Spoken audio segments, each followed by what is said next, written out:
What's going on, you guys?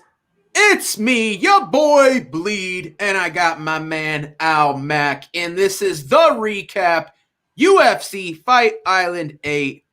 Michael Chiesa, Neal Magny. What an incredible performance in that main event. We're going to go over the entire main card, recap everything, talk about what we see, talk about our bets. But let me throw it to my man Al Mack, who's going to hit you with these stats, hit you with these numbers, and let you know how it all played out. Al Mack, how you doing? What's up, man? It's nice. It's a weird Wednesday at 5 p.m. and we're talking about fights when it's usually Saturday at 3 a.m. But Yeah. I'll take it because we're gonna do it again in 4 days. But yeah, so the favorites did pretty well today. They went 10-4. Underdogs did not do really well. If you bet every dog, you were down 4.5 units. Overs went 8-6.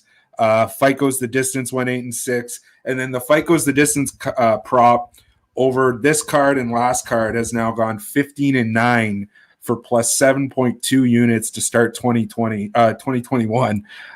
So yeah, it's a lot of fights go in the distance when the market is expecting them. A lot of unders there.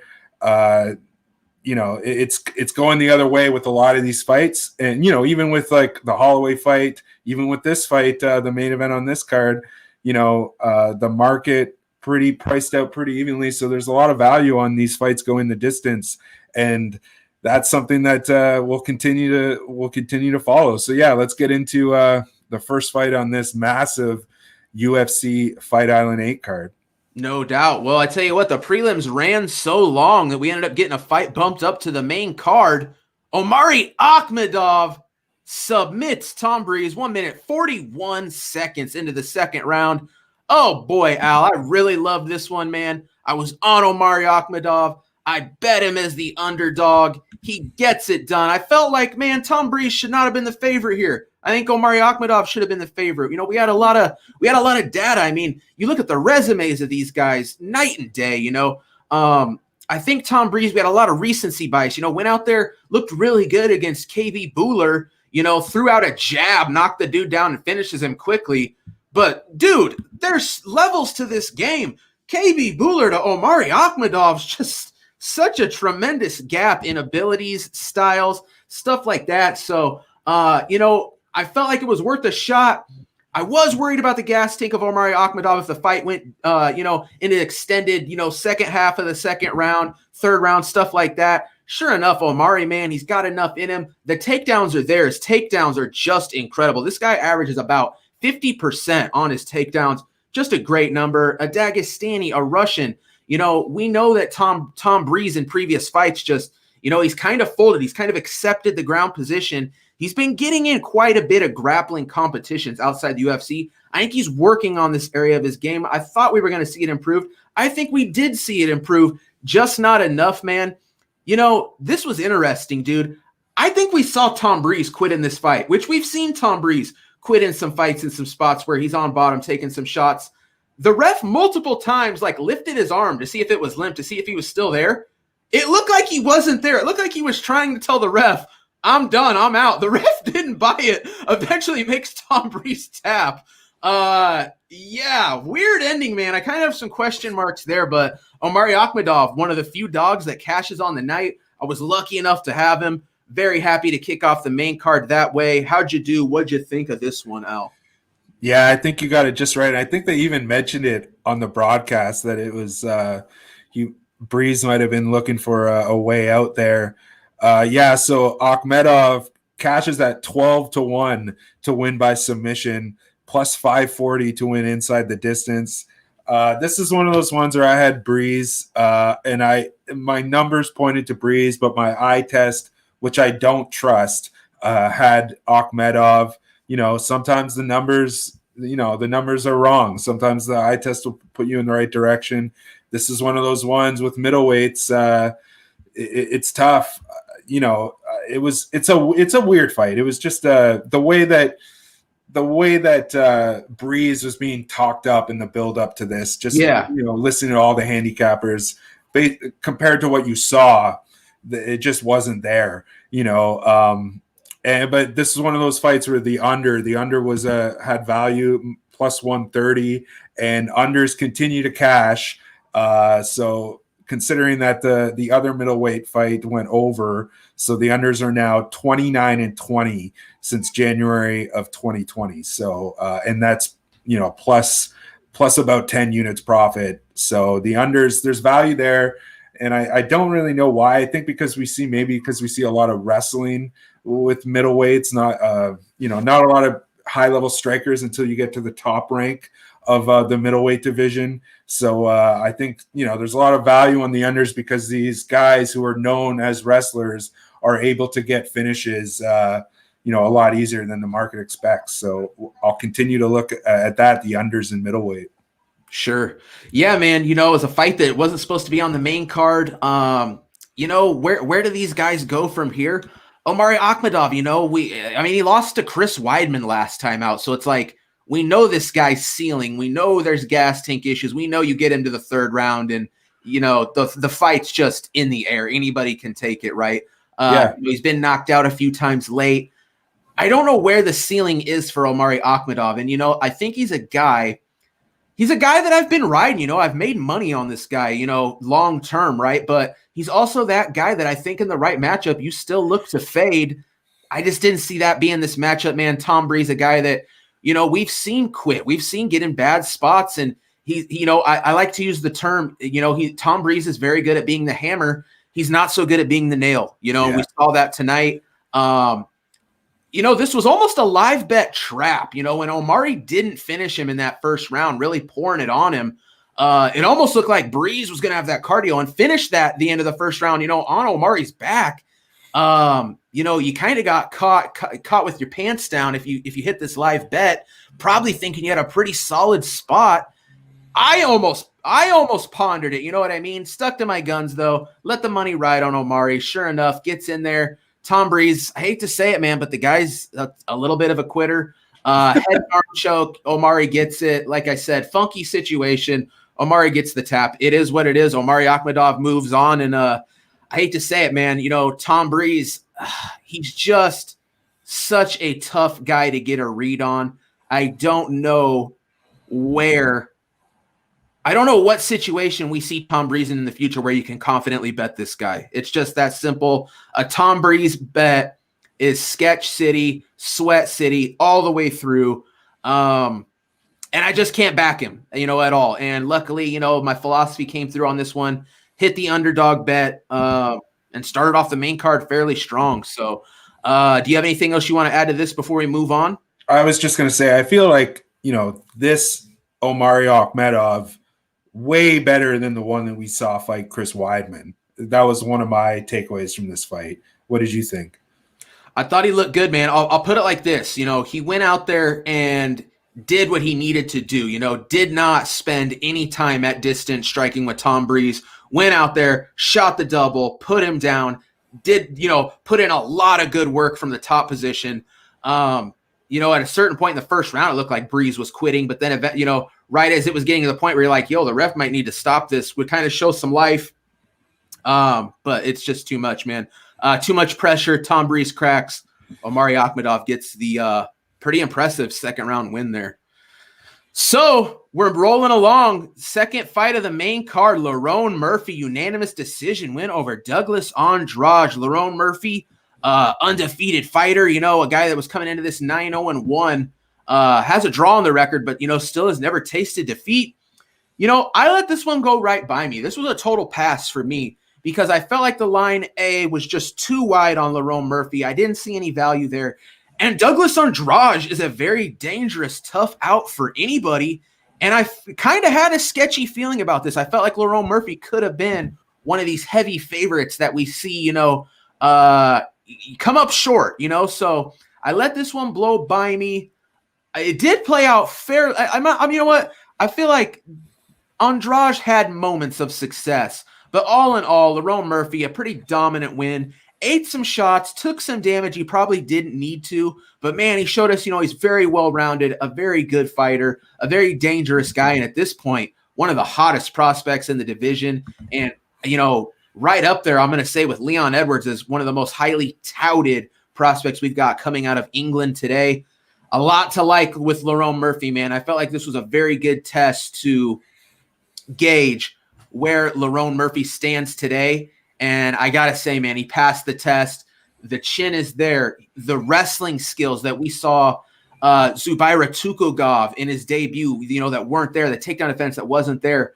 Douglas Da Silva Andrade is not like a wrestling type, not a takedown guy, but I do feel like we saw enough to see that Lerone Murphy's growing, that he's improving as a fighter, still a very young guy, just coming into his prime. And I think we got a money train here in Lerone Murphy. Of course, everything according to who they match him up with. I hope the UFC doesn't get too ahead of themselves and really throws him to the wolves. I'd like to see him build him up a little bit slower, but let's give him that guy one step above a Douglas Andrade. And honestly, one step above Douglas Andrade, you're talking probably a top 15 guy in the division. I like what I see out of him. What did you think of this one, El? Yeah, this is one where I thought the line was a little bit got a little bit out of hand, so I came in on the other side with just a tiny little sprinkle on Andrade. And to be completely honest, up until he got his leg banged up there, and kind of just became demobilized, I wasn't feeling terrible about my bet. He was still he was landing shots. This is one of those where, if I had Murphy inside the distance, I would have wanted way more out of my fighter. I feel like he could have gotten the finish, but he was really still respectful of Andrade's hitting power. So this is one of those fights where the value was on the over. The over 2.5 cashed at even money, and then fight goes the distance cashed at plus 140. So the market was expecting Murphy to come out there and finish him, or Andrade to get the finish. But you could tell Murphy he knew he was hurt. He knew that he was demobilized, but he still was respecting that hitting power. And I feel like he kind of just like turned it into a point fight. But yeah, I agree with you. There's a lot of potential there. It's just one of those fights where if you had Murphy inside the distance parlay or something like that, it would have been a bad beat, because I feel like he could have really got the finish, depending on how he was feeling, his goal for this fight or whatever it was. It just seemed like he kind of coasted at the end there. But yeah, it was pretty impressive.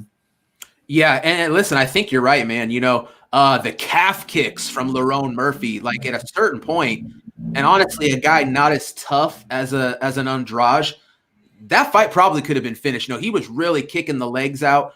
You could see Andrade, very ginger, having to switch stances, having to pull that lead leg back. And that right there is going to minimize the danger that Andrade is bringing to the table when, he can't plant down on that front foot and really let it fly. Really good performance by Lerone Murphy. And I think, he was a calf kick or two away from potentially finishing this fight. So I think you're right. I think there was a little bit of coasting. At the same time, though, you had to, I think everybody in the world had Lerone Murphy up 2 rounds going into that third. Probably a little bit of taking the foot off the gas and just surviving. But all in all, man, a very solid performance. I hope we can get Lerone Murphy against maybe even a similar caliber opponent, but not quite as much juice. A lot of chalk on Lerone Murphy. I let that one pass. But nonetheless, man, Lerone Murphy looked good. I think he's elevated his game. I think he continues to grow, and we really got something in this guy. Don't sleep on him. Tremendous length, tremendous size for the division. There's a lot to like with Lerone Murphy. Is there anything you want to throw in before we move on? No, yeah, I feel like, it can't be overstated that, it feels like he could have got the finish there, but it was almost like as if Andrade almost became a counter puncher at that point when he was wounded. So it was all about Murphy's willingness to come in, and he knew, like, I just got to stay on the outside against this guy and I'll win this fight, which I don't blame him. So, maybe if it was a pay-per-view or something like that, the stakes are a little bit higher. Maybe he would have went out and put on a show, but it is what it is, man. It's a Wednesday, so, Sure. All right, we're rolling along. We got Matt Schnell getting the split decision nod over Tyson Nam. Boy, I tell you what, man, this one was a very, very tricky matchup, because if you're in this game, if you know your shit, I think you had to know Tyson Nam was going to lose this fight right up until he won it or lost a decision. I mean, that's just really how Tyson Nam fights play out. He's usually outnumbered. He's usually the less active guy. But in this matchup, we had Matt Schnell, who came into this fight with a very questionable chin. And, a guy like Tyson Nam only needs that one shot. It was a very narrow path to victory. And usually I don't like taking a guy that you feel like just has that puncher's chance. I ended up doing it. I ended up taking Tyson Nam. I picked Tyson Nam. No bet, though. This one, I could smell. Sometimes you get that suspicious feeling about a fight, right? And, I honestly debated Tyson Nam by KO at plus money. I think he was sitting about a plus 175. I felt like that was a possibility. But I also felt like an under 2.5 could have been a good spot. Nonetheless, I let it go by me. Man, that right there, chalk me up a win. That's money that stayed in my pocket. Yeah, and I mean, what can you do? Like I said, there were two possibilities that played out here. Sure enough, Schnell just does it, gets the thing done. I'm surprised this was a split decision. I've seen quite a few people actually saying they thought Tyson Nam won this fight. I didn't see it, man. I thought Schnell did enough. I really thought he was the crisper striker. I'd be interested to see these striking numbers. And, I'm actually going to look right now. I want to see what media members scored this fight because to me, it seemed like a clear-cut Schnell decision. It ended up being a split decision. Yeah, so we had 2 media members out of 16, so it's about a 14-2 split. Schnell to Nam. Sure enough, one judge comes out on the Nam side, but I don't know, man. Definitely glad I passed on this one. What was so surprising to me was Schnell ate the Nam shots. Those big shots that were supposed to put him down, that were supposed to knock him out, that Tyson Nam was only supposed to need one of. Man, he ate repeatedly on the chin. So I think we may have overstated the chin issues, the inability for Matt Schnell to take a punch. He had a bit of a layoff and seems to have shored that up. I wasn't impressed with the striking defense. He still ate some big shots, but never really got hurt, never really got rocked. And in my eyes, cruised to a solid decision win. What'd you think of this one, Al? Yeah, this is one of those ones that, it got you. It got a lot of bettors. Schnell is just the 6th underdog in flyweight since 2020 to cash. Just the 6th underdog. Wow. Yeah. This is one of those ones too where the total in flyweight seems to be cashing against the steam like heavily, like because the market really expected this to there to be a finish here. The under was on the favorite side, and you can get plus money on the over. The over cash, and it was the same thing with the earlier flyweight fight with Suma Darji. People thought that there was going to be a finish in that one. There was a lot of value on the over. Even think about Figueiredo and Moreno, right? Like people thought that fight was going to be a finish, and there was value on the over in that one too. So it almost, I don't know. The market is not doing a good job reading these totals. When they're expecting finishes, it goes over. When they're not expecting finishes, it goes under. So it's pretty interesting. Yeah, it was an entertaining fight. It was extremely hard to score, especially because I had a ticket on Nam, so I was pretty biased. I thought that Nam won, but anyone who says that's a robbery is out of their mind. That was,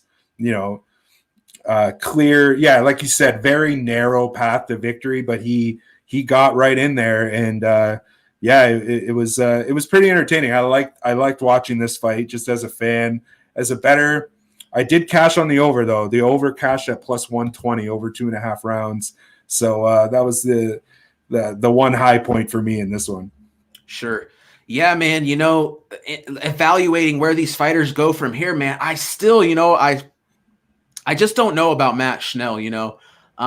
Just a very inconsistent dude overall. Even with the chin factor, maybe shored up. I don't know, man. I feel like a Matt Schnell bet is just still a no-go. I think both guys going into their next matchups are just going to have to be absolute passes unless it's just a severe mismatch. I mean, Schnell looked good, but I almost feel like maybe Nam looked bad. And we're talking about a 37-year-old flyweight in Tyson Nam. You know, we say that power's the last thing to go, and, you know, maybe it went. You know, we're talking about a guy that Tyson Nam was supposed to knock out here, you know, and he hit him with his best shot. Matt Schnell never got wobbled, never got rocked. Yeah. And for every shot, you know, Nam hit him with, Schnell hit him with 4 or 5 back, it felt like. So I'd be interested to see the stats. Like I said, I saw quite a few people who thought Nam won. Played out fairly close, but for my money, I thought Schnell got her done. Yeah, I don't know, though, man. I feel like both guys just scream past to me, though. Inconsistent performances, the narrow path to victory for Nam. I'm still not sold on Schnell as of yet. I just don't know what to think. I don't know what I'm taking away from this other than we can't fade Schnell on the durability factor anymore, I think. Right. But at the same time, man, I wouldn't be surprised if he got in there with a younger dude in his next fight and did get KO'd again. So tricky spot. 2 dudes that are just tough to get a read on. Is there anything else you want to throw on this one, Al, before we move on? Yeah, just let's keep. I'll keep my eye on, you know, fading the steam, fading the market in the totals and flyweight, because, you know, I feel like the market just doesn't have a read on these fighters at all. Right on. Okay, moving along. Viviane Araújo wins the unanimous decision over Roxanne Modafferi. Boy, this was one-way traffic. Vivian just comes out there and just puts it on Roxanne Modafferi. Now, I picked Viviane Araújo in this one. I had her parlayed. She was in my official parlay of the week, so very glad to see her win. Very glad to cash on her. This was one of those fights where, again, Modafferi, narrow path to victory. She needed to get Araújo down. She needed to hold her down, and she needed to come away with the 29-28, 30-27 decision. Best case scenario, right? Because we know Roxanne Modafferi is not finishing anybody. Her ground and pound is just, I mean, I'm going to say virtually non-existent, but even when she is throwing, there's no finishing. There's no danger there, especially with someone like Araújo, who's, you know, tough, strong. But again, another very old fighter, Roxanne Modafferi, a flyweight that's like 38 years old, man. And I got to keep it real with you, Al. You know, Roxanne had some very impressive underdog wins in the last couple years, you know, really shocked a lot of people. And she was in that same spot as a big plus money underdog here, where she's notorious for cashing. When she's a favorite, she loses every time. When she's a big underdog, she wins every time. I felt like we were going to buck that narrative. I felt like we were going to see the end of that trend in this fight. Sure enough, Araújo's just, I mean, I'm not going to say a level above. There's a level or 2, maybe 3, right? You know, when I watched this fight play out, it felt like I was watching a women's MMA fighter from the year 2021 fighting a women's MMA fighter from the year 2003. And honestly, that's about how long Modafferi's been around.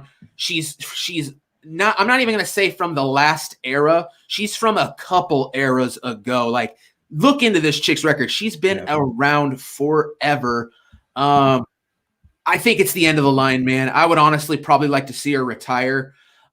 She took a serious beating here. Just terrible, terrible damage. Ended up cut. Eyes both swollen. Like I said, man, one-way traffic. I'm not even sure if Roxanne I think she ended up getting a takedown or 2.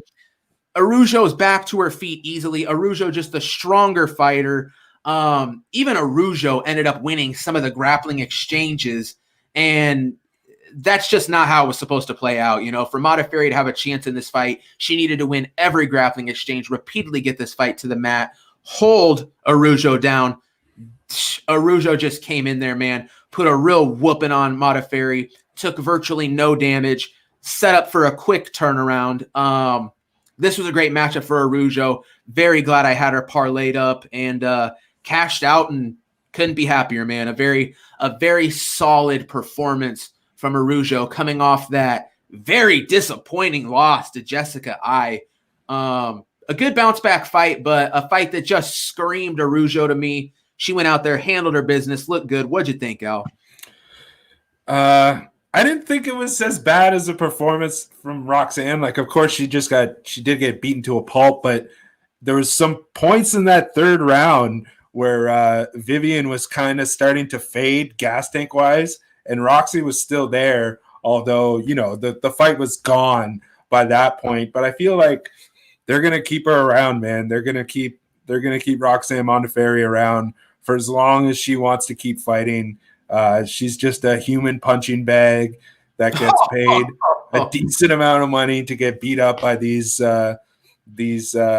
flyweights in the women's division, and she's cashed, man. She cashed at like a plus 450 against Macy Barber last year. There was another one that she cashed, I think, later on last year. Andrea Lee. Yeah, so, you know, you're playing with house money, in my opinion, when you're betting on Roxanne Modafferi. A thing that I always love to do with her is just bet her and then bet the under in the fight, because you're getting two sides of plus money if she gets finished. You know, I don't know. I have a hard time betting against her. That's the thing. I always envision somebody just having a hard time putting her away. And I think, you know, Araujo, I don't know. I feel like I don't think Roxanne Modafferi has ever been finished in the UFC. I could be wrong about that, but off the top of my head, I don't think she's ever been put out. So yeah, I think she's like what you say. She's like a litmus test. She's a gatekeeper personified, and you know, I'll keep betting on her, and I'll keep watching her fights. It's just, you know, I would love to see her continue with the UFC as opposed to her going to some other organization, because that's what would happen if the UFC cut her, because she's not going to stop fighting. She's a warrior, man. She definitely has something wrong with her, like the amount that she loves to fight and the amount that she gets destroyed on a regular basis. So it is what it is, man. Yeah. I don't know, man. You know, that was a pretty serious beating. She hasn't been beat down that bad in a while. I honestly think there is a chance we do see Modafferi, regardless of contractual issues, regardless of if they want to give her another fight. I think she might ride off into the sunset, but who knows, man. A retirement in MMA, they usually don't stick and they usually don't last too long. So, man, if there's one thing people can't do, they can never walk away at the right time. Of course, maybe my boy Habib might be the only one, but that's still, hey, even that's still up in the air, right, Al? So who knows, man. All right, Is there anything you want to throw on this, Al, before we move on? No, let's move on to this next one. This next one is a good one. Oh, boy. I tell you what, Al, sometimes we see bets that, you know, just seem obvious, just seem like it's too good to be true. Like this has to happen, right? And this fight totally was that for me. And it wasn't looking good for a while, but it comes through anyway. I had the under 1.5 in this one, man. The numbers, the math, the statistics, the analysis just screamed in my face. There's no way this fight makes it halfway through that mark in the second round. I honestly thought this fight probably didn't make it out of the first round. It did. And I got very worried. But our boy Ike Villanueva comes through, ends up landing that big shot. Nobody takes a shot worse than Vinicius Moreira. Sure enough, Ike Villanueva stopped throwing like weird walking arm punches and finally like sat down on a shot. Hits Vinicius on the chin, spins his head around like I don't know what, man, something off The Exorcist. He goes down in a pile. Vinicius Moreira, for the fourth time in a row, gets finished. That under cash. As I said it on the Friday show, I don't care if you're picking Ike Villanueva. I don't care if you're picking Vinicius Moreira. The under is all you need to care about in this one. Sure enough, I mean, I ended up picking Ike anyway. So if you bet Ike, good on you. He did what we thought he should do. But it was all about that under, baby. Cash that under. Very happy to have it. What do you think, Al? Yeah, this was one of my only bets that I was really, really happy with, and it wasn't just like, you know, it wasn't just a suck out, or it wasn't just, you know, I got lucky. This is one of those ones where I was just like, you put in the work, you do the research, you look at the numbers, and this was a gift. This was a gift. He should have been lined so much higher than he was. And the favorites in light heavyweight, they cash at like 66%, 24-11-1 since January of last year. The favorites have gone. So this is one of those fights where Ike is clearly the better fighter, right? So you're looking at it, and I'm looking at the history. I'm looking at, the way that the market lines these fights, and I'm thinking, there is a ton of untapped value here. And it's almost one of those things where you don't want to talk about it too much because you don't want that line to get out of that, it's in that 116, 114 range. And for me, there was still value on this fight, up until like minus 150, but you're just giving away money, watching money come in on the other side of your bet. So this is when I got in on very early in the week, and I was happy about it. It was just a matter of time. And, over the under, if you had the under here, it was a sweat, right? This 32 seconds, right? 32 seconds into the second round. But yeah, still, man, still a bit of a sweat considering once these guys get gassed, once these bigger guys get gassed, they stop throwing, the volume goes down. So, if you had the under here, it's a good one that you had to feel good. But I had Ike here. This is one of those bets where, you go a little bit bigger on the ones that you feel more confident about, right? So this is one of those ones for me. Well, you nailed it, Al. Yeah, man. I'm gonna put it like this, man. I don't see Vinicius getting another shot. I mean, that's 4 fights in a row. He's been finished. I think that's a wrap. We might not even get him in Bellator. That might be so pathetic. We get him in like a Titan fighting championship or something. You know what I mean? Really unimpressive stuff, but I gotta keep it real, man. I wasn't blown away by the performance of Ike Villanueva either. This is another dude that I faded in the past. I was one of the few people that had Jordan Wright against this guy in the last fight. Ike Villanueva is just not very good, man. Definitely the better fighter in this matchup, and just the way they match up stylistically. I mean, what an absolute moronic performance and game plan of Vinicius Moreira to never really one time attempt to take this fight to the ground. I mean, it's just plain and simple. This guy doesn't throw head strikes. You're not taking Ike Villanueva out with body strikes. If we'd have known the game plan of Vinicius Moreira coming into this fight, there's truly no way he could win. Like, what I just don't understand, man. Like, that's why I was on the under, because I was very certain if Ike Villanueva doesn't KO this guy under a round and a half, Vinicius is going to take the back, is going to get this guy on the ground and submit him. Ike Villanueva has been submitted 5 different times. The multitude of his losses come by way of submission. That's all Vinicius brings to the table. If all you're bringing to the table is a submission game and the entire fight plays out on the feet, how can you win? You know what I mean? So just terrible stuff from Vinicius. I'll keep it real, man. He's just a terrible fighter. I don't know if the guy just needs to go back to the jiu-jitsu circuit or what, but being an MMA fighter is not in the cards for this guy. I don't think we'll need to see him again. I'm almost saddened we don't get to see him again. I'd love to fade him some more and make some more money off this dude, right? But it is what it is. Ike Villanueva, another guy that I'll keep it real, man. I'm going to be looking to fade him matchup dependent in the future, and a guy that I expect to make some money off going against in the very near future. What do you think of that, Al? Yeah. It was just one of those fights where it was just so crystal clear to me how this is going to go. I would like to see him be put up against if you look at him compared to how he looked in his previous fight, he looked a lot thinner. So I don't know if he's trying to cut down to middleweight or whatever, but yeah, I would like to bet against Ike here. And then Vinicius, he's got to go. Like, he's just got to go. Like, it's as simple as that. He can't be in the UFC anymore.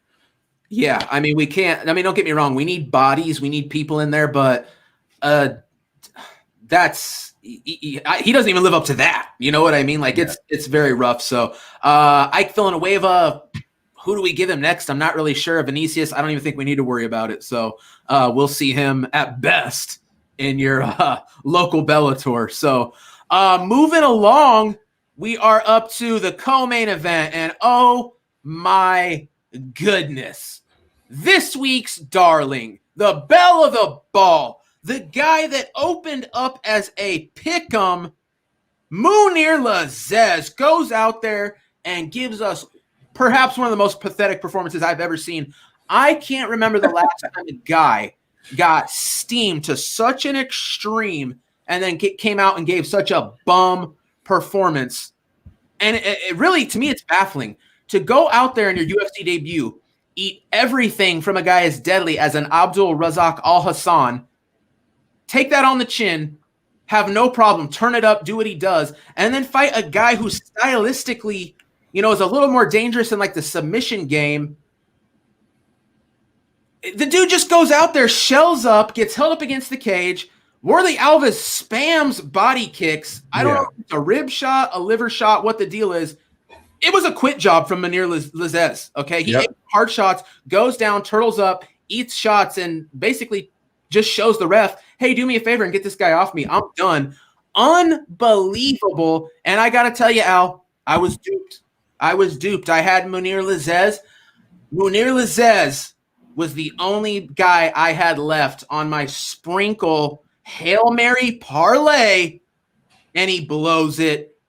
Bum performance, terrible. I remember yesterday, I gave a tip of the cap, a congratulations, to the people who got in and got Mounir Lazzez at that pick'em number, or even just a number far better than the minus 275 this guy went off on. Wow. All I got to say is, man, great performance from Warlley Alves. He honestly had a narrow path to victory. Warlley Alves needed to go out there and do exactly what he did. Get on him quick, get on him fast, because we've seen Warlley Alves. He's a one-round fighter. Got it done in that one round. Tip of the cap to anyone who took Warlley. Tip of the cap to anyone who bet Warlley. This number was off. We got, as a community as a whole, we got so far ahead of ourselves. We put the, what's the term? We put way too many eggs in the basket of Mounir Lazzez. The dude was fairly unproven against low-level competition. Man, that looked like a quit job to me. Yeah. Another guy that, hey, looks real good as the hammer, but tonight, or not even tonight, this morning he was the nail, and my man cannot take it. I'll come out and say it, man. Terrible bum performance from Mounir Lazzez, and I think we need to take everything and throw it out the window. This guy's due for a full reevaluation. I don't know what we have in this guy, but we saw some serious problems emerge. I don't know if Warlley Alves has stepped it up and has taken that new level, or if we just saw a dramatically terrible performance from Mounir Lazzez. Tough for me to get a solid read on what we got here, man. I'm not going to say, man, Warlley Alves is back. He looks great. But I'm going to tell you what, I'm putting some serious red flags, some serious bulletin points and warnings when we move into the future on analyzing and trying to figure out, should Mounir Lazzez win a fight? The problem is, man, he wins as the giant underdog, right? A better than a plus 200 underdog in that debut. Comes out as a minus 200 something favorite here. Two different worlds, two different fights. Like I said, in retrospect, to go out there and put that debut performance on and then follow it up with this performance, just night and day, black and white. What do you think, Al? Give me some clarity here, man. Help me try to figure what we just saw out. I thought that this was a home run spot for the dog in this one. I was on Warlley Alves here. This is just one of those ones where I've been looking at the welterweight division underdogs since January of 2019. Underdogs have hit, they've gone 55, 81, and 1 for 13.7 units, and that was before Alves. So it's probably about 15.7 units now. So it might be 16, 17 units now, Al. So, you know, underdogs are, if you look at it, underdogs are hitting 4 out of every 10 fights, right? So if you're getting an underdog at that plus 190 range, you know, the favorite is only winning, 6 out of every 10. There's no way that you should be betting, let me rephrase this. Based on those numbers, there's no way that you should be betting a favorite that's up to 275 in this division when we know that the market misprices these dogs continuously. And I felt like this is just one of those fights where Alves realized who he was in the octagon with, and he just decided that he wanted to win the fight, and he just wanted the fight to be over. The way that he, it looked like he was like beating up somebody who like disrespected his sister or something. Like he just decided on a whim, I'm going to kick this guy repeatedly in the stomach until he drops. And that's exactly what he did. And then, it looked like a quit job. He got 2 real good ones to the gut there, and he dropped. There wasn't that much of a follow-up, and that was it. It even looked like Alves was a little bit, Alves.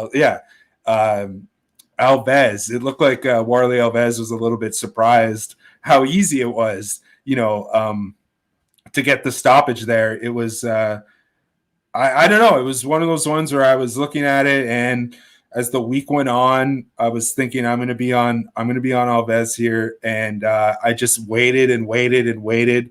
Didn't put the bet in until this morning, my time at like 6 a.m. because I just felt money's going to keep coming in. It's those parlays, man. How many people had like a Suma Darji, Nam Laziz parlay here? That parlay was done even before that then.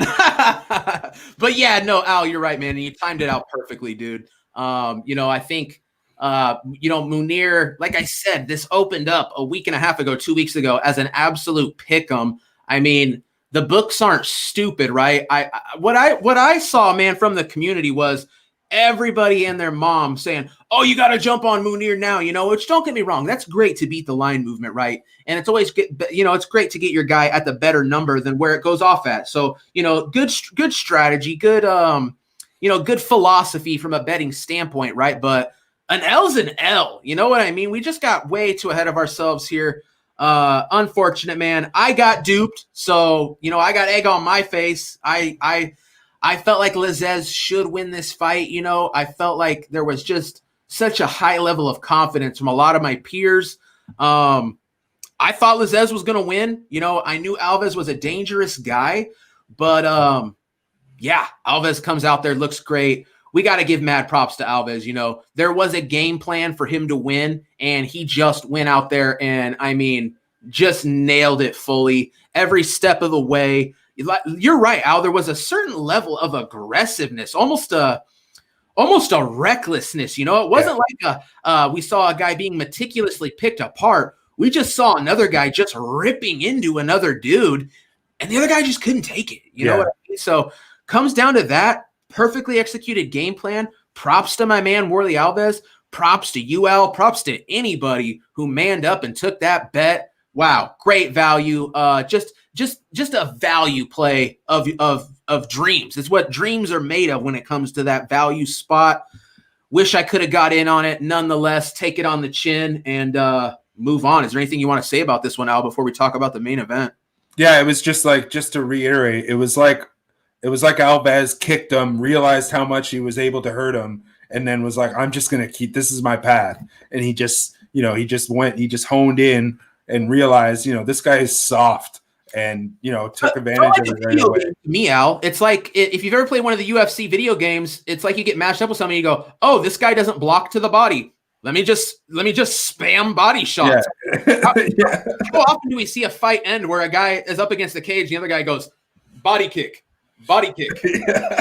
You know what I mean? Like it's almost like, I don't know what's saying, but I will say this: not a good look for Munir Laziz. And man, clear the slate. This guy, he could be a potential fade. To go from underdog baller to bell of the ball. I don't know if we've ever seen a swing of this nature and now the pendulum swings completely back the other way. It's going to be all about matchups, dude. But man, I think for me, I think Lazzez, for me, this next fight is just going to have to be a pass regardless of the matchup, because he showed us some serious problems in his game today.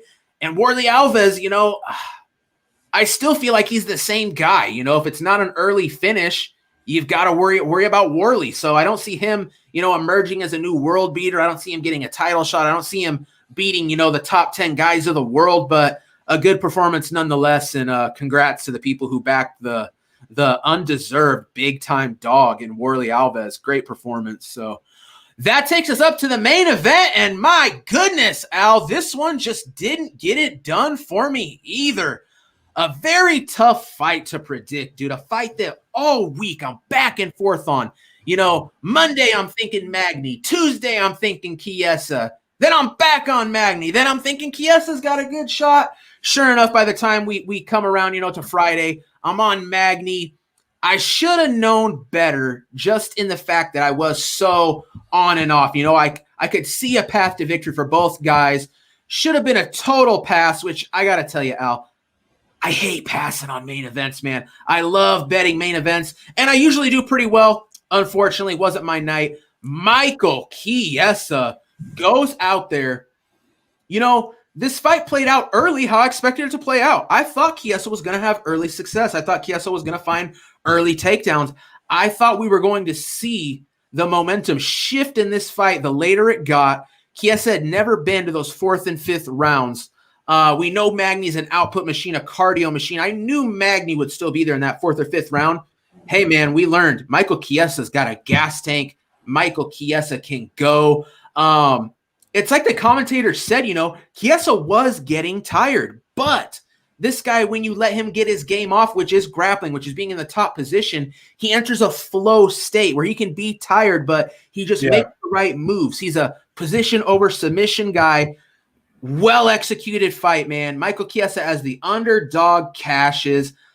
I wasn't going to be able to bet Chiesa, but I'm mad at myself for betting Magny because I felt like this was a close fight. Now, don't get me wrong. If Magny would have gone out there and the fight would have played out how I felt like it could have, I'd have been mad at myself for not betting Magny. It's an L. I'm going to take it on the chin. I had a winning night regardless, honestly. I was killing it so hard that even up to the co-main event, I was still going to have a profitable night. Now, don't get me wrong. Munir gets it done, and Magny gets it done. Oh, man, grand slam home run night. I'm killing it. I'd only lost one bet outside of that. You know what I mean? So is what it is, though. I'm not going to be too sad about it.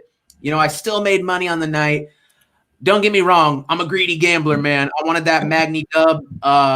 Michael Chiesa, though, is this guy welterweight Habib? From a takedown standpoint, yeah, dude, he looks pretty good.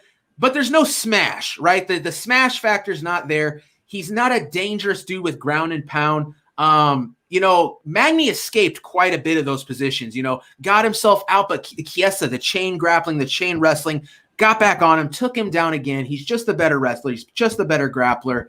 Looked like he was fighting for submissions, and I touched on it earlier in the week. He's his 2nd or 3rd all time in rear naked chokes, and looks like he's going to have a shot at getting a couple later in some rounds. Magny survives, but clear-cut, dominant decision in my eyes, man. I saw some people trying to make an argument for the fact that maybe Magny won. Not a chance, dude. I scored it 50-45. Michael Chiesa, he rolls along. I'm very impressed, man. Chiesa does what he does. Legit welterweight contender. I like the call-out. Colby Covington, let's book that. I think it's an intriguing matchup. I probably lean Colby in that one, man. I think Colby's like championship caliber, truly, barely lost to Kamaru Usman, pushes an incredible pace. Another guy that's got incredible wrestling. I love the matchup, man. Al, tell me what you thought of this fight. Yeah, this was I was with you on Magny here. I felt like you couldn't go wrong betting either guy to go decision. That kind of, it was kind of a kind of a donkey play, if you will, if you were going to do that. It was you get middled with a finish, but the way that I approached it is I had Magny and then I put some money down the over to cover if Magny were to lose. So I still made money on this main event just because I bet the over. But it was just, Chiesa proved me wrong, basically. And I paid money to be proven wrong, which, it happens sometimes in this sport, and we'll move on and we'll see that going forward. But, Chiesa, he's had 15 fights in the UFC. He's won 5 of them by decision now. And he seems to have a way of knowing. He's very calm, cool, and collected in those later rounds. We haven't seen that out of him yet, right? This is the first time that he's reached the championship round. So those were the things that I was banking on, of Magny being able to show up, and it just wasn't there. So it is what it is. With Colby Covington, as much as I would love to see Michael Chiesa beat up Colby Covington, I would love even more to bet heavily on Colby Covington to beat Michael Chiesa, because that is exactly what would happen if those guys match up. I think, taking nothing away from Chiesa, but Colby Covington is on another level. Like, he's on a whole other level. Like, he's this close from being the welterweight champion, right? Like, so I agree with you fully, man. Yeah. So it's Chiesa is a great fighter. He can make some money in this sport. He can make some money in the UFC. Just the way that this division is set up right now, I could see him getting a title shot. I don't think he has a path based on, if it was Usman, if it was Burns, if it was Covington. I don't see any of those guys dropping the strap to Chiesa. But hey, I would still love to watch it and love to bet on it. So it is what it is. Called this one wrong, but we still cashed on the over. Right on. And yeah, man, we're going to take what we can from this fight, and we're going to learn from it. We know now Michael Chiesa is a 5-round fighter. I was highly impressed. Like I said, I felt like, early on, I wasn't too worried, having Magny, watching him lose that first round, watching him lose that second round. I felt like that third round is where we were going to see the tables begin to turn, right? Just not the case, man. Michael Chiesa, just too slick. The takedowns are just so legit. I think he's a sneaky, strong guy. And that's another thing I thought was going to play into this fight. I thought Magny was going to be too big, too long, and too strong. And eventually we see those takedown attempts begin to fail from Chiesa. Magny turns it up on the feet. Just never happened, man. Magny spends way too much time on his back. Props to Chiesa, the underdog in the main event, cashes. We cap off the night, co-main and main event, 2 underdogs cashing. I think that's usually a pretty rare scenario. Again, man, mad respect to the people who saw it. Our boy Guru on Friday, actually took Chiesa. Props to our boy Guru. That's 2 Fridays in a row. We go back last week. I was the only guy on Max Holloway sitting out there on the island. Max Holloway comes out, dominant performance. This week, Guru, the only guy on the crew, backing Chiesa. Chiesa, dominant performance over a pretty good fighter in Neal Magny. Neal Magny, I feel like this wasn't necessarily a terrible performance from Neal Magny. He went out there and was Neal Magny. I felt like he won the striking exchanges. We just didn't see the fight play out on the feet enough for Magny to get off what he needed to get off. It was all Chiesa, Chiesa hitting the takedown, Chiesa staying in control. Even when Magny would, come very close to sweeping, to reversing a position on the ground and ended up in a dominant position, which he did a couple times. We got to give him credit for that. But the majority of the time, it'd be like that teetering moment where one guy's going to end up in the dominant position, and Chiesa, sure enough, man, would shut it down, do what he needed to do, transition, progress, do what just a very smart, very cerebral guy in Michael Chiesa. So impressive performance, man. I don't know what the ceiling for Chiesa is still, dude. Like, he's not good on the feet. He's still not a good striker. He's never knocking anybody out. And he's one of these guys that, all in all, it's a very narrow path to victory. I feel like he's a very one-trick pony, but damn, is he good at that one trick, and if in the right matchup, he's going to do what he does and dominate. And this was his night. So props to the people backing Chiesa, a great play. That's 2 times now. Chiesa was a big underdog against RDA, cashes, dominates in the grappling. Chiesa comes into this as an underdog again, dominates in the grappling and cashes. So Chiesa, an underdog money train. You know, I wouldn't be surprised if we see Chiesa as the favorite coming into his next fight. Who knows? Maybe that bucks the trend and we see him take the L as the favorite. It does happen. Munir Lazez coming first to mind, right? Is there anything you want to throw in, Al, before we take a look into the massive UFC 257 on Saturday? No, let's go. Let's get right into it. Let's go, baby. Let's leave that. We're already done. UFC Vegas 8 in the past, behind us. Made a little money. Let's move on. UFC 257. It's gonna be a banger. It's gonna be awesome. I can't wait. Conor McGregor rematches. Dustin Poirier. Al Mac, tell me what you're feeling. Yeah, this is an interesting one, man. Like this is one of those ones where you come in and you think, you know, McGregor, you know, with all the spectacle and everything surrounding him, all the high expectations, McGregor should win this fight easily, right? I feel like there's, you know, you have to take some hesitation here. You have to look at how different Dustin Poirier is compared to he was when they fought the last time. You know, just look at the numbers, okay? So Poirier has had 20 fights in the UFC. He's won 9 of them inside the distance. And we compare that to McGregor. McGregor has had 11 in the UFC. He's finished 7. So technically, Poirier has more finishes in the UFC. You know, that doesn't really mean anything, but just based on the experience, Dustin is a little bit more in that, you know, he's been there. He's been there a little bit more. You know, the only times that you think that with McGregor, you know, McGregor got flattened against Khabib. He went the distance with Nate the second time. And, you know, some people even argue that Nate won that second fight. So Sure. like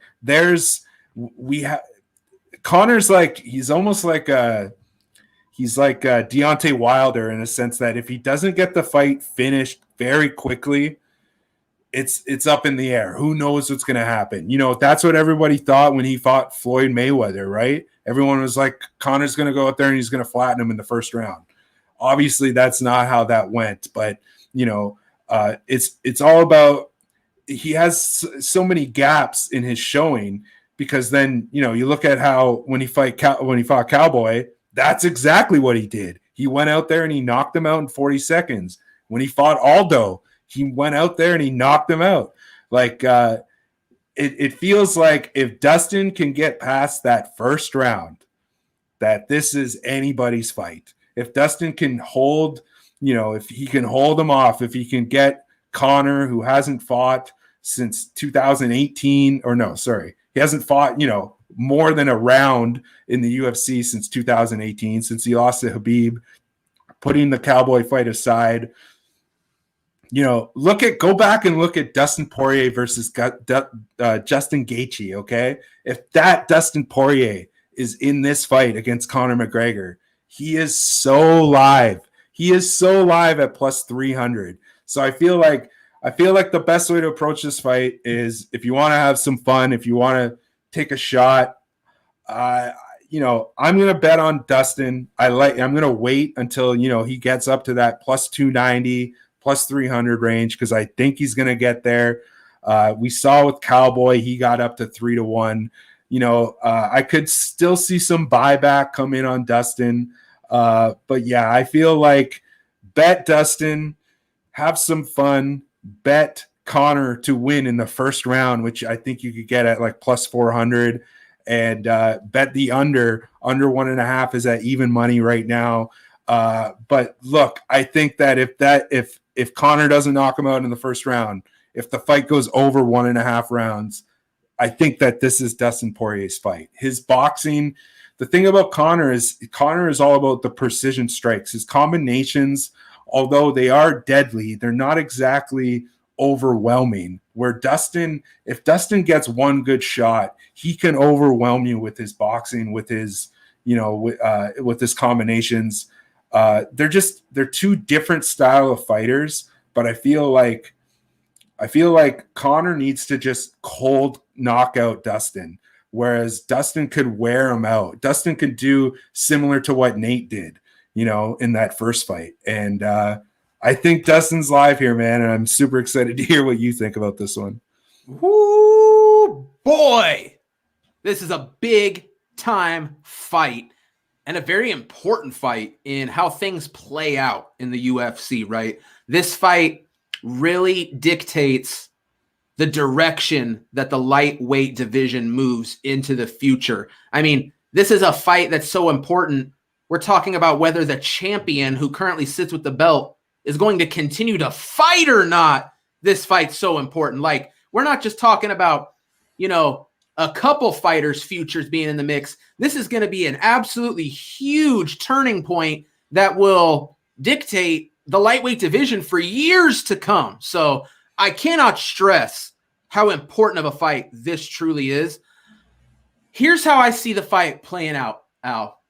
But before I even talk about how I see the fight playing out, I just want to talk about some of the strategery of Conor McGregor and the fights Conor McGregor picks and chooses, because let's keep it real. Conor McGregor is the only guy in the UFC who we've ever seen get to absolutely handpick every matchup. Every person, but that's the thing, right? You're receiving an opportunity. You're receiving the biggest payday of your life. He's going to change your bum life just choosing you to get in there to have the opportunity to maybe beat him, right? And sure enough, Nate Diaz went out there and did just that. And like you said, Al, even questionable in that second fight. Very close fight. But I tell you what, Al, to me, I think there's a reason Conor McGregor has yet again chosen Dustin Poirier as the guy that he's going to kick off his 2021 season, he likes to call it. And I think that we see Conor. He's got a variety of guys that he could choose to take in there. But I do believe Conor sees the same shortcomings in Dustin Poirier as he did initially when they fought. Now, don't get me wrong, Dustin Poirier, so much better than when they fought at featherweight in 2014. I mean, he's been there, done that, fought freaking everybody since, been an interim champ. Look great. Look at this dude's resume. It is stacked. I just saw earlier today somebody talk about the last 10 fights Poirier's had. It's nothing but the cream of the freaking crop. And honestly, man, he's done very, very well. But I do believe Conor sees stiffness. Conor sees holes in the game of Dustin Poirier. I think he's going to exploit it. I honestly think right now, from what I can gather, we are seeing the most mentally prepared, focused, driven, physically peaking Conor McGregor. I truly think on Saturday we see the best version of Conor McGregor we've ever seen. From what I can gather, I truly believe that. Does that mean Dustin Poirier can't win? No, not at all. Al, I think you're right, man. This fight gets beyond the second round. That is the game plan for Dustin Poirier. Drag Conor into deep water. Make it a bloody, slobber knocker, war of attrition where the man with the will to win is going to come out on top. That's Dustin Poirier in this matchup. Dustin Poirier needs to make this fight look nearly identical to the war he just had with Dan Hooker to get him in this spot. Speaking of which, Dan Hooker in that co-main event against Michael Chandler, very intriguing matchup. I like that one quite a bit. But, I'd see Poirier coming out, being Poirier, right? We're not going to see Poirier shoot a double unless it's out of pure desperation and he's very hurt, right? I think we're going to see Dustin Poirier try to reach back in time and take that knockout away, take that win back. I think that's in the back of his mind, for us to come out even, I need to knock out Conor McGregor. And I think that's a big mistake here. I think Poirier is going to go out there, try to prove a point that he's the superior boxer with Conor McGregor. And I just don't think that's the case, man. I think Conor picks his shots, chooses his shots. I think Conor, if he doesn't get the KO in the first round, I think he gets it in that second round. I think I really, really like the under 1.5. I think that might be the sweet spot here. Absolutely not going to be mad at anybody taking that first round KO, second round KO prop for Conor McGregor. I think both are absolutely in play. But I do, man. I think, but hey, two clear paths to victory. And like I said, I think it's Conor early, Dustin late, or even Dustin by decision is in the cards. Very possible. But like I said, man, I just feel like Conor has Dustin's number. I think he's been hand selected due to what Conor sees on tape. The timing factor as well plays into this. Conor's notoriously good for choosing someone who's fresh off a war, somebody who's taken a lot of head trauma. You want to talk head trauma, man. Dan Hooker about took out Dustin Poirier a few different times in that 5-round war. I'm not sure if enough time has passed. I'm not going to hold it against Dustin too much, the damage he took in that fight, but I am worried about it. And I'm afraid Conor with that piston left hand, that touch of death, I think he finds it. I lean Conor McGregor by early finish, round 1 or round 2. Al, do you have anything you want to add to that? Yeah, just like a couple mental notes that I took from, watching. This is one of those fights where I'll actually go and watch the tape on both these guys, because how could you not, right?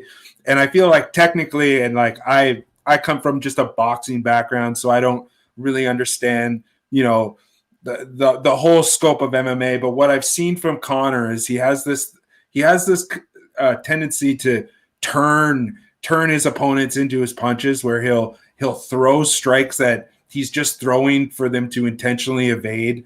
We saw that when he, even with the Poirier fight, the first time he threw that spinning wheel kick. But what he's doing is he's turning his opponent to get into that left hand.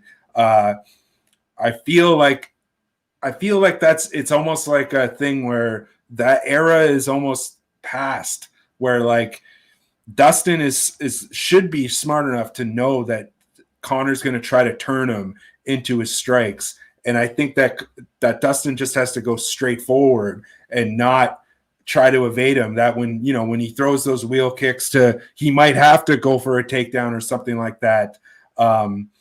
Another thing is, I think that Dustin is the best southpaw that Conor's ever faced. And that's the thing, is like you're right. He picked Poirier because he's a southpaw. And I think it's something that he hasn't seen before. And I think that he wants to set up, such a great knockout or whatever it is. There's something that he sees in Poirier that he wants to expose. But I think that, looking at the tape, Poirier is, like I said, I think he's the best southpaw that Conor's ever faced. I think that, the way that he fought Gaethje, if he does the same thing with that he did with Gaethje, it's going to end badly. But I feel like he learned from that. And when you look at how he fought Hooker, and really, really well timed, really picked his spots, chose when to come in and stuff like that. Because like if he gets dragged into like a brawl like he did against Gaethje, Conor has that that he's got that skirmishing left hand where he's going to throw it out to try to draw in try to draw in the offense from Poirier. And that's when he's going to, the same thing that he did with Aldo, the same thing that he did with, even in some of those rounds with Floyd, he has that ability to draw you in and then stiff you with that left hand. And, it's the best left hand probably in combat sports of our generation, I think. But I just feel like, I think the difference between what I see and what you see is that I'm not as high on. I feel like, yeah, he might be super focused, but if you think about the 2 times that he didn't pick his opponent, which was Nate and I guess Khabib, those 2 times he lost, right? And I feel like he's picking a Poirier that he thinks exists, but I feel like Poirier is beyond where he has him scaled at mentally. It's hard to. It's hard to gauge, but I just feel like if this line gets to plus 300 on Poirier, I feel like there's a lot of potential for arbitraging where if you pick Conor first round knockout at, you know, the big plus money, Dustin to win at plus money, the under 1.5 at plus money. You know, you can kind of box in a nice little result there where you can, you know, have three different results and make money. I'm not confident enough to lay like a minus 270 on Conor here. I see a path where Poirier can drag him out into those deep waters, do what Nate did to him, even in that second fight. In that second fight, there was times in those fourth and fifth round where you could have made a case that Nate was winning the fight. So, and I don't know, just as much as you said that he wants to get him coming off of a war. When was the last time that McGregor had a war, right? He went 10 rounds with Floyd. That's about, you know, when was that? 2017. Yeah. So like, that's quite a bit. Like, you know, that's a long layoff of being battle tested. Right. And so I feel like Poirier's right in that sweet spot where, you know, you might be right that he might be still a little bit mushy in the head from that last fight. But I feel like I don't know. Maybe I'm drawing too much into it, but I'm high on Dustin here, and I'm not as high on McGregor here. So I gotta go with, you know, if this line gets up to that plus 290, plus 300 range, I'm gonna be on Poirier. You gotta stick to your guns, man. I respect it. One last thing that I want to put out there about this fight that I feel like a lot of people have forgotten. I almost forgot. So Conor McGregor on the big hiatus, right? We saw him fight Cowboy, and then it's been a year. You know, he will have been on the shelf a year now. Conor McGregor was sizing up a fight with Manny Pacquiao, another boxing match, right? Now, Manny Pacquiao's booked up. Manny Pacquiao can't make it. This was a fight that was supposed to take place, I'm assuming, at some point this year. Dustin Poirier, again, handpicked by Conor, essentially as a charity boxing warm-up match to get in a little southpaw action to prepare for Manny Pacquiao. I mean, to the point where we saw like promotional posters, McGregor Promotions, you know, they actually had this thing put together basically on their own. Dana White stepped in and said, you guys think you're fighting and I'm not getting a cut. Not happening, boys. Big Daddy Dana cashes up on a Conor McGregor fight every time. Sure enough, that gets squashed. We get this put together, just a straight up mixed martial arts fight, right? Same matchup, same guys. Really, they did the matchmaking, right? Dana White never came up with this plan. Dana White. But sure enough, you know, Dustin Poirier went out there, won the fights he needed to win to be in a position to fight Conor McGregor. So I do feel like this would be an absolute, you know, flub game plan falling apart. You know, I feel like it's Conor's fight to lose more than Poirier. You know, don't get me wrong, man. Poirier is a great fighter, really comes out there, can put it on Conor. And like I said, it's a winnable fight for Poirier. Absolutely. If Poirier ends up a plus 300, I get it, man, fully. I think he's got a better implied probability than that. You know what I mean? But for me, it's just too much, man. I think Conor's going to get her done. And I think he finds that KO early. And I think this fight's really all about, I think Uncle Dana is sitting there right now saying to himself, Conor McGregor, I need you to win this fight because there's only one fight that I got in my mind, that fight that keeps Dana White up at night, that second payday, Khabib Conor 2. Will Khabib come back even if Conor wins? Man, I got to say I'm doubtful. I don't know if we ever see it. I'm leaning towards a no. I don't think we ever see Khabib Conor 2. But, man, Uncle Dana might pull out the checkbook, tell Khabib, listen, I'm going to start writing zeros. You tell me when to stop. I need this fight. And honestly, if we do get it again, I'll be very hyped. It'll be a great fight. And I'm willing to watch it. So I think that's the narrative Dana White's trying to push. I think it's the narrative the UFC's trying to push. Hey, narratives blow up in the UFC's face every freaking week, though. Just look at Munir Lazez.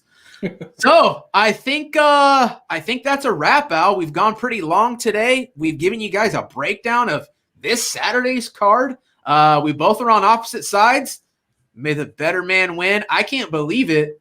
We're like 72 hours out from Conor McGregor, Dustin Poirier. People, get hyped. It's about to go down. UFC 257. You know we're going to be covering it fully on Odds HQ and odds.com. Me and the boys coming back Friday. We got my man Manpreet and Cody going with propping you up Thursday. And of course, Clint's already gone over this card. So good stuff. You want to see my full fight breakdown? Head over to my channel, Just Bleed MMA, right here on YouTube. Hit subscribe. I've got the full card broke down, every pick. Yeah, dude, it's even just outside of this fight, I'm telling you, this card is stacked. I can't wait. Tons of great betting matchups, tons of phenomenal action. It's going to be a good one, Al. UFC 257, I think it's going to be a card for the ages.